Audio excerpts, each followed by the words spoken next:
Hi, welcome to Off the Leash, your best source for animal news stories from around the world. My name is Kenzie. And I'm Izik Nox. In this episode, we're going to be talking about a venomous caterpillar, an alligator on another alligator, and a dog that is stuck in tar.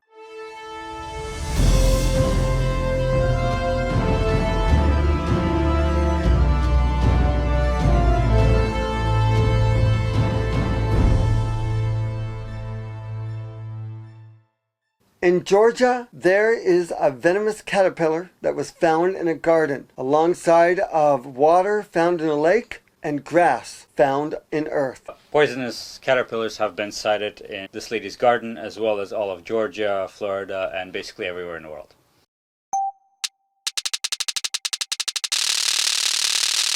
Did you know that there was venomous caterpillars on earth? No, I wasn't sure of how many caterpillars are actually venomous.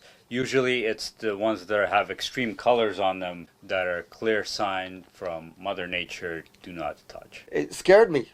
I don't think I could ever watch Alice in Wonderland again. There was a lady that was in Georgia that was in her garden, and as she went to pluck carrots, that's right, carrots,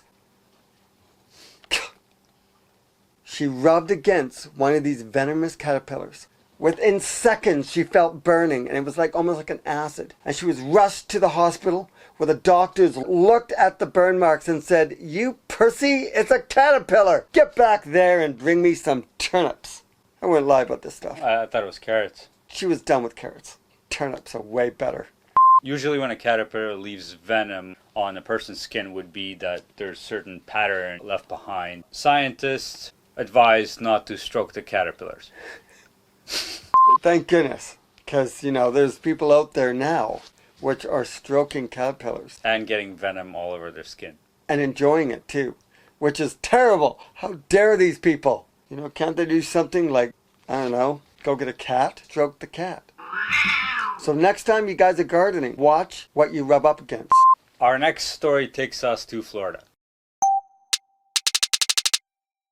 There was a family visiting from Georgia, and in the morning they woke up and they found an alligator lying on top of a blow-up alligator. The picture is hilarious. Have you been to Florida? I have numerous times. It's a great place. It's really nice, yes. It's really nice. The alligators love you, kiss you, and pull you under the water, while they'll roll you and kill you. Now, the blow-up alligator is significantly larger than other real alligators, so maybe it was like, you're not bigger than me, and it wanted to dominate it, and it decided to mount it. These alligators are not the brightest. All they're eating is mud and turtles. The family did say that they believe they saw their dog interacting with someone outside by the pool. I imagine the dog was probably interacting with this alligator. What's also interesting is what the family doesn't know is the gator had stolen their American Express card, called up Amazon Prime, and same day order had shipped a blow-up gator to him for his personal pleasure. Both alligators were unsure which one of them actually got used in the scenario. The alligator is now suing the blow-up alligator because this alligator had no idea it wasn't a real alligator and wants its money back. Our next story comes from Poland, where a tiny little dog has accidentally been trapped in tar. It wasn't tiny, actually. Where a small dog has accidentally trapped itself in tar. He was off having a smoke break, and I guess he had too much cigarettes in one go. So much tar poured onto the ground where he finally got stuck. He laid there for a couple nights, and he did non-stop barking until villagers not far away heard the cries and came running, because they were all smokers too, and they just really wanted to get some of those cigarettes. The dog did end up getting rescued. According to sources, the dog was stuck in there for almost 2 days, so it was actually very lucky to have survived. They've managed to get him out with a team of professionals and get him cleaned up. The dog is very excited to see Jurassic Park now.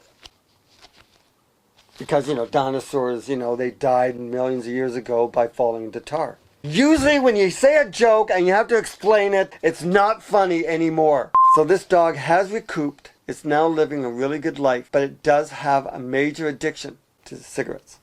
Unfortunately, a couple days after this dog got rescued, it went out for a smoke again, and since it wasn't very smart, it fell into the tar again, so it ended up getting re-tarred. He wasn't a heavy smoker before, and now he is. So he is now suing the tobacco company. Of course, the company that filed back claiming that the tar could have been put into his lungs while he was laying in the tar with his mouth and not from cigarettes. On a serious note, how did he end up in the tar to begin with? That was a big question. You know, just running along, he probably put one paw in and got it stuck, and he put the other paw in to get out the other paw, and that got stuck. And then he decided to just kind of roll around in some duck poop that was off to the side, because that's what dogs do. He got stuck that way, and he's thinking, F***, this is what happened to the dinosaurs. Thank you so much for joining us on another episode of OTL Animal News. We want to hear from you guys. If you have an interesting news story that's animal related and you think we will have so much fun discussing it, please send the link down below. On a good note, once the dog got released and he subscribed to our channel, please subscribe. Links down below. Thank you. Also, don't forget to hit that notification bell. It will notify you every time we upload, which is Thursdays at 6. And remember, always support your local animal rescues, because you never know when a dog is going to fall into some tar. See you next week. Have a good night, everybody.